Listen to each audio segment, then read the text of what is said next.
We're going to take this point dataset that has 43,317 records and use the Split by Attributes geoprocessing tool with ArcPy to separate the data into individual feature classes based on the county attribute.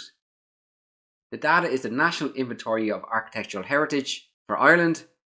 There are 26 different counties in this dataset, and all 26 feature classes are going to reside in this NIAH by county file geodatabase. So let's check out the Python script.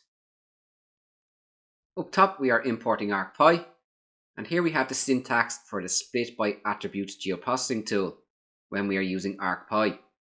The Split by Attributes tool comes from the Analysis toolbox. There are 3 required parameters: an input table, a target workspace to store the output, and split fields, what field or fields we want to split the data by. Here I've created 3 variables. The input feature class is the path to my points dataset. The target workspace is the file geodatabase called NIAH by county GDB. And we're going to split by the county field. We use these variables as the input to the parameters for the Split by Attributes tool. We set our input table to be our input feature class, which is our point features.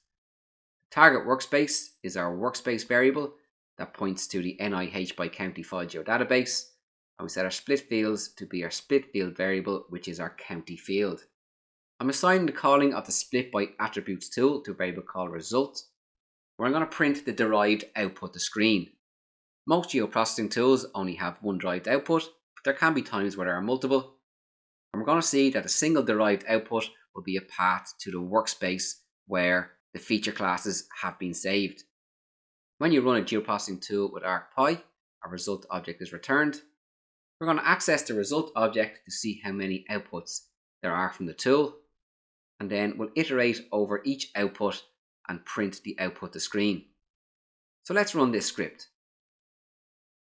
We can see here we are getting the message that would be printed to the tool if we are using it in ArcGIS Pro.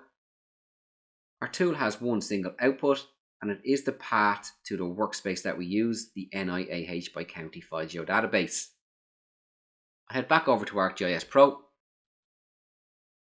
I'm going to refresh my file geodatabase, and we have all 26 feature classes created from the NIAH point layer based on the county field value. I'm going to add all these to the map. And if I just open one of them, I'll open the attribute table for Leitrim. All the fields and attributes from the original dataset are maintained. And we can see that the county here is only for Leitrim. We have successfully used the Split by Attributes tool from the Analysis toolbox in ArcGIS Pro using ArcPy. There will be plenty of more ArcGIS Pro geoprocessing tools ran with ArcPy in this playlist up here, and make sure to subscribe. Take care.